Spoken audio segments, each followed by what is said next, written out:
नमस्कार। आइए सुनते हैं गीता तत्व चिंतन का अगला अंक। स्वामी आत्मानंद जी के प्रवचनों पर आधारित यह श्रृंखला हम क्रमबद्ध रूप से प्रस्तुत कर रहे हैं। आशा है आपको यह वीडियोस अच्छे लग रहे हैं। वीडियो अच्छे लगते हैं तो लाइक का बटन ज़रूर दबाएं, कमेंट बॉक्स में कमेंट करके बताएं। भीष्म पितामह द्वारा किए गए शंखनाद तक की बात हमने पिछले अंक में सुनी। आज महाराज पांडवों के शंखनाद की प्रतिक्रिया पर अपना प्रवचन दे रहे हैं। श्री कृष्ण तथा पांचों पांडवों द्वारा शंखनाद, यह गीता के प्रथम अध्याय के श्लोक नंबर 14 से 19 तक का विवरण है। ततः श्वेतैर्हयैर्युक्ते महती स्यन्दने स्थितौ माधवः पांडवश्चैव दिव्यौ शंखौ प्रदधमतुः। अर्थात तब सफेद घोड़ों से युक्त बड़े भारी रथ में बैठे हुए श्री कृष्ण और अर्जुन ने भी अपने अलौकिक शंख बजाए। पांचजन्यम ऋषिकेशो देवदत्तम धनंजयः पौंड्रम दधमौ महाशंखम भीमकर्मा वृकोदरः।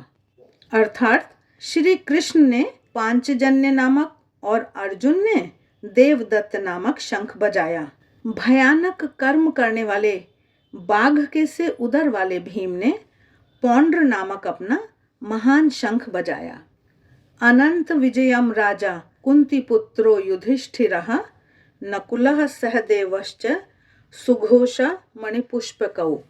अर्थात कुंती पुत्र राजा युधिष्ठिर ने अनंत विजय, नकुल ने सुघोष और सहदेव ने मणिपुष्पक नाम का शंख बजाया। महाराज कह रहे हैं कि पिछले प्रवचन में हमने देखा कि कौरवों ने प्रथम शंखनाद कर अपनी आक्रामकता सिद्ध कर दी। पांडवों पर युद्ध थोप दिया गया, इसलिए यह उचित था कि पांडवगण युद्ध को स्वीकार करते।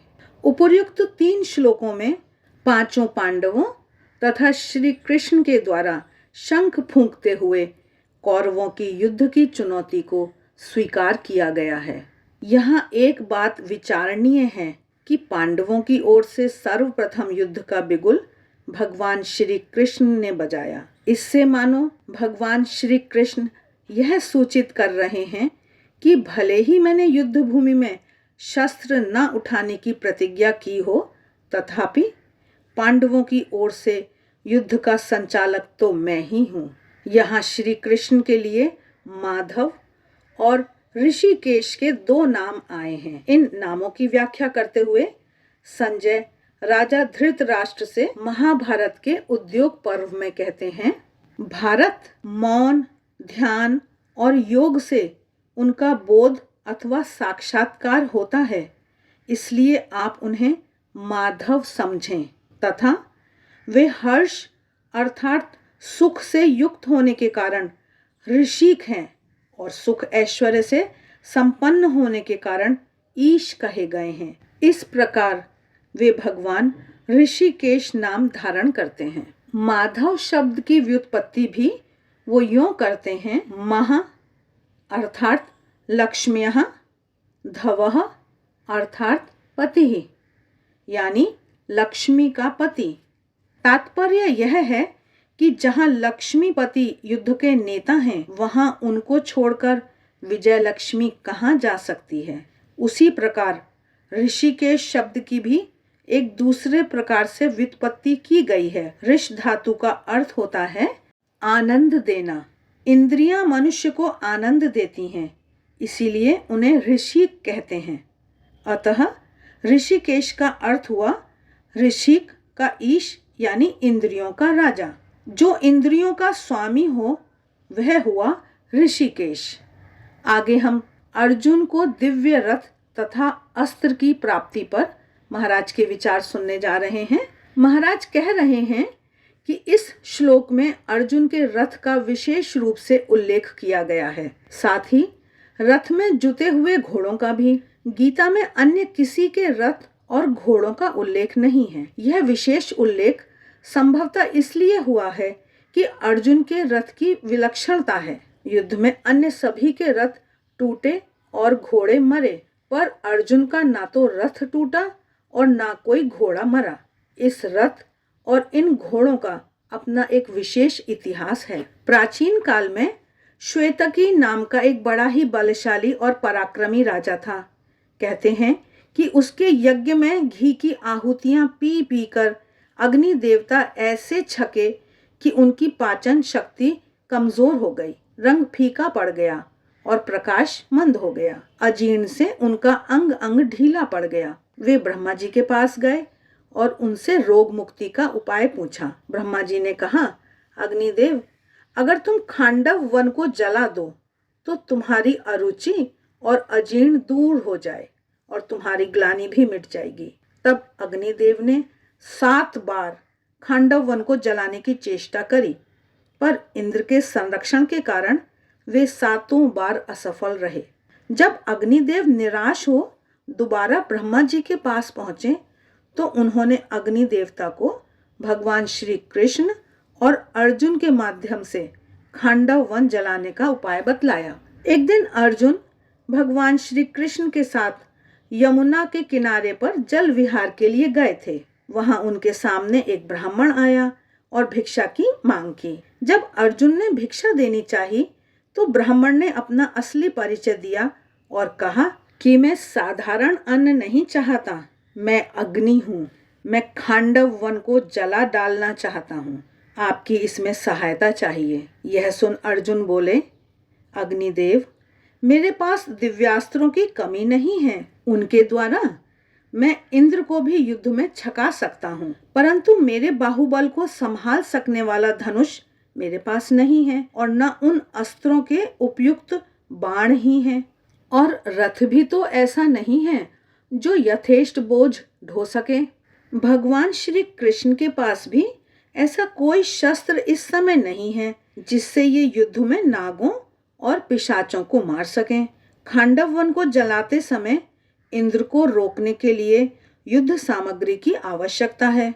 बल और कौशल हमारे पास है, सामग्री आप दीजिए। अर्जुन की बात सुनकर अग्निदेव ने जलाधिपति लोकपाल वरुण का स्मरण किया और उनकी सहायता से अर्जुन को अक्षय तरकश, गांडीव धनुष और वानर चिन्ह युक्त ध्वजा से मंडित दिव्य रथ दिला दिया। गांडीव धनुष के संबंध में तो कहा जाता है कि वह किसी भी शस्त्र से नहीं कटता और सभी शस्त्रों को काट सकता है। उससे योद्धा का बल, कांति और यश बढ़ता है। वह अकेले ही लाखों धनुषों के समान है और क्षत रहित तथा पूज्य है। उसी प्रकार वह रथ सबके लिए अजेय था, सूर्य के समान दैदीप्यमान और रत्न जड़ित था। उसमें मन और पवन के समान तेज चलने वाले सफेद चमकीले हार पहने हुए गंधर्व देश के घोड़े जुते हुए थे। रथ पर सोने के डंडे में भयंकर वानर के चिन्ह से चिन्हित ध्वजा फहरा रही थी। दुर्योधन ने एक बार संजय से अर्जुन के रथ आदि के संबंध में पूछते हुए कहा था, जिसका विवरण उद्योग पर्व में आता है कि संजय, तुम तो जुए में हारे हुए कुंती पुत्रों का अभिनंदन करते हुए उनकी बड़ी प्रशंसा करने लगे। बताओ तो सही, अर्जुन के रथ में कैसे घोड़े और कैसे ध्वज है? तब संजय ने उत्तर देते हुए दुर्योधन से कहा था, राजन, उस रथ की ध्वजा में देवताओं ने माया से अनेक प्रकार की छोटी बड़ी दिव्य और बहुमूल्य मूर्तियां बनाई हैं। पवन नंदन हनुमान जी ने उस पर अपनी मूर्ति स्थापित की है और वह ध्वजा सब ओर 1 योजन तक फैली हुई है। विधाता की ऐसी माया है कि वृक्षादि के कारण भी इसकी गति में कोई बाधा नहीं आती। अर्जुन के रथ में चित्ररथ गंधर्व के दिए हुए वायु के समान वेग वाले सफेद रंग के उत्तम जाति के घोड़े जुते हुए हैं। उनकी गति पृथ्वी, आकाश और स्वर्ग आदि किसी भी स्थान में नहीं रुकती तथा उनमें से यदि कोई मर जाता है तो वरदान के प्रभाव से उसकी जगह नया घोड़ा उत्पन्न हो जाता है और उनकी संख्या में कोई कमी नहीं आती।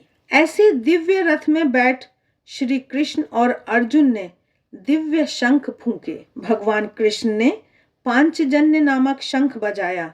पांचजन्य शंख के बारे में कहा जाता है कि वह सफेद रंग का है। वह शत्रुओं के रोंगटे खड़े कर देता है। इस शंख की ध्वनि ने समुद्र को विक्षुब्ध कर दिया था। वैसे पांचजन्य शब्द का अर्थ होता है पांच का हित करने वाला, या यूं कहें ब्राह्मण, क्षत्रिय, वैश्य, शूद्र और वर्ण संकरों का प्रतिनिधि निषाद। इन पांचों प्रकार के मनुष्यों का हित करने वाला, या कहें कि देवता, पितर, ऋषि, गंधर्व और असुर, इन पांचों प्रकार की देव योनियों का हित करने वाला, या फिर कह लें कि पांचों पांडवों का हित करने वाला। आगे महाराज देवदत्त नामक शंख की प्राप्ति की कथा बता रहे हैं। कह रहे हैं कि धनंजय ने देवदत्त फूंका। यहाँ अर्जुन के लिए धनंजय शब्द का प्रयोग हुआ है। स्वयं अर्जुन अपने इस नाम की व्याख्या राजकुमार उत्तर के समक्ष करते हुए विराट पर्व में बताते हैं कि मैं संपूर्ण देशों को जीतकर और उनसे कर रूप में केवल धन लेकर धन के ही बीच में स्थित था, इसीलिए लोग मुझे धनंजय कहते हैं।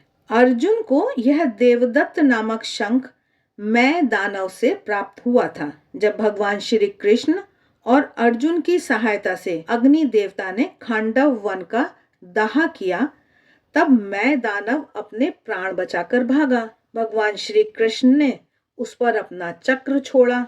तब मैं नाम का वह राक्षस अर्जुन की शरण में आ गया और इस प्रकार उसके प्राणों की रक्षा हुई। उसने कृतज्ञता पूर्वक बाद में अर्जुन को यह देवदत्त नामक शंख भेंट में दिया था। इस शंख की गंभीर ध्वनि से तीनों लोक कांप उठते थे। मयासुर इस शंख के संबंध में अर्जुन से कहता है, वहां वरुण देव का देवदत्त नामक शंख भी है जो बड़ी भारी आवाज करने वाला है।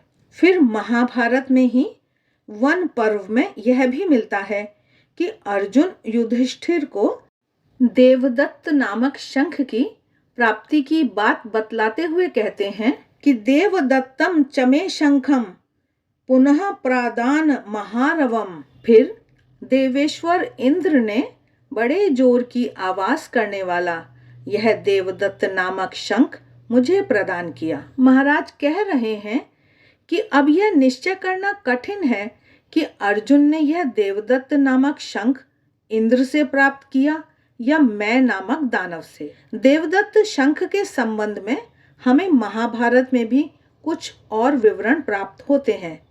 विराट पर्व में यह प्रसंग आता है जब अर्जुन वृहन्नला के रूप में राजकुमार उत्तर को साथ ले कौरवों द्वारा हारे गए पशुओं को छुड़ाने के लिए जाते हैं। वहां अर्जुन उत्तर को अपना असली परिचय देते हैं और बाद में अपने देवदत्त शंख को फूंकते हैं। वर्णन इस प्रकार है, उस समय शत्रुमर्दन महाबली अर्जुन ने घोर शब्द करने वाले अपने महान शंख को खूब जोर लगाकर बजाया, जिसकी आवाज सुनकर शत्रुओं के रोंगटे खड़े हो गए। उस शंख ध्वनि से घबराकर रथ के वेगशाली घोड़ों ने भी धरती पर घुटने टेक दिए और उत्तर भी अत्यंत भयभीत हो रथ के ऊपरी भाग में जहां रथी का स्थान है आ बैठा। राजकुमार उत्तर को घबराया हुआ देख अर्जुन उससे पूछते हैं, तुमने तो बहुत बार शंख ध्वनि सुनी होगी, रणभेरियों के भयंकर शब्द भी बहुत बार तुम्हारे कानों में पड़े होंगे और व्यूहबद्ध सेनाओं में खड़े हुए चिंगाड़ने वाले गजराजों के शब्द भी तुमने सुने ही होंगे। फिर यहाँ इस शंखनाद से तुम भयभीत कैसे हो गए? साधारण मनुष्यों के समान अधिक डर जाने के कारण तुम्हारे शरीर का रंग फीका कैसे पड़ गया? इस पर राजकुमार उत्तर ने जो कहा, वीरवर, इसमें संदेह नहीं कि मैंने बहुत बार शंख ध्वनि सुनी है। रणभेरियों के भयंकर शब्द भी बहुत बार मेरे कानों में पड़े हैं और व्यूहबद्ध सेनाओं में खड़े हुए चिंगाड़ने वाले गजराजों के शब्द भी मैंने सुने हैं, परंतु आज के पहले कभी ऐसा भयंकर शंखनाद मेरे सुनने में नहीं आया था। स्वयं अर्जुन भी संजय को दुर्योधन के लिए संदेशा देते हुए उद्योग पर्व में कहते हैं, जब धृतराष्ट्र पुत्र दुर्योधन रथ पर मेरे गांडीव धनुष को, सारथी भगवान श्री कृष्ण को, उनके दिव्य पांचजन्य शंख को, रथ में जुते हुए दिव्य घोड़ों को, वाणों से भरे हुए 2 अक्षय तूणीरों को, मेरे देवदत्त नामक शंख को और मुझको भी देखेगा, उस समय युद्ध का परिणाम सोचकर उसे बड़ा संताप होगा। अनंत विजय नामक शंख वरुण देवता का कलशोदधि शंख था, जिसे ब्रह्मा जी ने इंद्र को दिया था। वरुण से वह भगवान श्री कृष्ण के पास आया और कृष्ण ने उसे युधिष्ठिर को राज्याभिषेक के समय भेंट में दिया। यह वर्णन हमें महाभारत के सभा पर्व में प्राप्त होता है, जहां दुर्योधन धृतराष्ट्र को राजसूय यज्ञ में युधिष्ठिर को मिली नाना प्रकार की बहुमूल्य भेंटों की जानकारी देता है। महाराज आगे बता रहे हैं कि यहाँ पर शंख बजाने का जो क्रम है वह भी दर्शनीय है। भगवान श्री कृष्ण सर्वप्रथम शंखनाद करते हैं और इससे मानो यह सूचित करते हैं कि वे ही पांडवों के सेना नायक हैं। भीम युद्ध के लिए अत्यंत उत्सुक हैं और पांडवों में से उन्हीं को प्रथम शंखनाद करना था। वैसे भी महाभारत में कौरव और पांडव पक्ष की सेनाएं क्रमशः भीष्म नेत्र और भीम नेत्र के नाम से पुकारी भी गई हैं। कौरवों की ओर से जब प्रथम शंख भीष्म ने फूंका तो इधर पांडवों की ओर से भीम को फूंकना था, पर भीम के पहले अर्जुन शंख फूंक देते हैं और भीम यही चाहते भी हैं। भीम जानते हैं कि अर्जुन इस युद्ध को उतना नहीं चाहते, इसलिए कहीं अर्जुन अपने पैर पीछे न कर लें, इस डर से उनके द्वारा ही युद्ध का बिगुल बजवाना उन्होंने पसंद किया। युधिष्ठिर सब भाइयों में बड़े थे, अतः उन्हीं को सर्वप्रथम शंख फूंकना था, पर वे शांति प्रिय हैं और उनमें संग्राम की, लड़ाई की इच्छा नहीं के बराबर है। पर जब 2 भाइयों ने बिगुल बजा दिया तो वे भी मानो लाचार होकर शंख बजाते हैं। आगे महाराज बता रहे हैं कि यहाँ पांडवों के शंखों के नाम देकर विशेषता स्थापित कर दी। कौरव पक्ष के किसी भी शंख का नाम का उल्लेख नहीं है। फिर पांडवों की ओर के शंखों के नाम पांडवों की विजय ही सूचित करते हैं। पांडवों के अन्य सेना नायकों द्वारा शंखनाद। काश्च परमेश्वासः शिखंडी च महारथः धृष्टद्युम्नो विराटश्च सात्यकिश्च पराजितः द्रुपदो द्रौपदेयाश्च सर्वशः पृथ्वीपते सौभद्रश्च महाबाहु शंखान दद्मु पृथक पृथक। अर्थात संजय धृतराष्ट्र से कहते हैं, हे पृथ्वीनाथ, महाधनुर्धारी काशीराज, महारथी शिखंडी, धृष्टद्युम्न और विराट, अजेय सात्यकी, द्रुपद और द्रौपदी के 5 पुत्र तथा महाबाहु सुभद्रा पुत्र अभिमन्यु, इन सब ने भी अपनी ओर से अलग अलग शंख बजाए। वैसे शिखंडी कोई ऐसा वीर नहीं था कि उसे महारथी की पदवी दी जाती, पर क्योंकि भीष्म पितामह का युद्ध में पतन उसी के हाथों से होना है, इसलिए यह विशेषण उसके लिए लगा दिया गया। सघोषो धार्तराष्ट्राणां हृदयानि व्यदारयत् नभश्च पृथ्वीं चैव तुमुलो व्यनुनादयन्। वह घोर आवाज धरती और आकाश को दहलाते हुए धृतराष्ट्र के पुत्रों के हृदयों को विदीर्ण करने लगी। महाराज बता रहे हैं कि उधर 13वें श्लोक में कहा गया है कि कौरवों ने युद्ध के जो बाजे बजाए उन सबका सम्मिलित स्वर तुमुल हुआ। यहाँ पर यह बताना कि पांडवों द्वारा किया गया शब्द भी तुमुल हुआ, पर दोनों में एक अंतर है। पहले यह नहीं बताया गया कि कौरवों के तुमुल शब्द की पांडवों पर कोई प्रतिक्रिया हुई, जबकि यहाँ यह बताया जा रहा है कि पांडवों के तुमुल शब्द ने कौरव दल के लोगों का हृदय विदीर्ण कर दिया। यह भी मानो पांडवों की विजय की सूचना है। जैसे कौरवों की सेना पांडवों की सेना से 1/3 अधिक थी, फिर भी उस पर ऐसी प्रतिक्रिया का होना उसकी पराजय का ही सूचक है। यह भी कहा जा सकता है कि कौरवों का पक्ष अन्याय का पक्ष था, इसलिए उनके हृदयों का कांप जाना अस्वाभाविक नहीं है। अपराधी हृदय ऐसा ही डरा करता है। पांडवगण सत्य और न्याय के लिए युद्ध कर रहे थे, और जहां सत्य और न्याय है वहां निर्भीकता है। फिर यह भी संभव है कि पांडव 13 वर्षों तक निर्वासित रहने के बावजूद इतनी बड़ी सेना इकट्ठी कर लेंगे। कौरवों ने जान तो लिया था कि पांडवों ने 7 अक्षौहिणी सेना खड़ी कर ली है, पर उन्हें इसकी विशालता का बोध तब हुआ जब पांडव पक्ष ने कौरवों की चुनौती को स्वीकार करते हुए युद्ध का बिगुल बजाया, और इस बोध ने उन्हें भयभीत कर उनका हृदय विदीर्ण कर दिया। आशा है आज का यह प्रसंग आपको अच्छा लगा होगा। देवाक्षर के साथ जुड़े रहें, चैनल को सब्सक्राइब करें, मित्रों के साथ शेयर करें। आप सभी का बहुत बहुत धन्यवाद।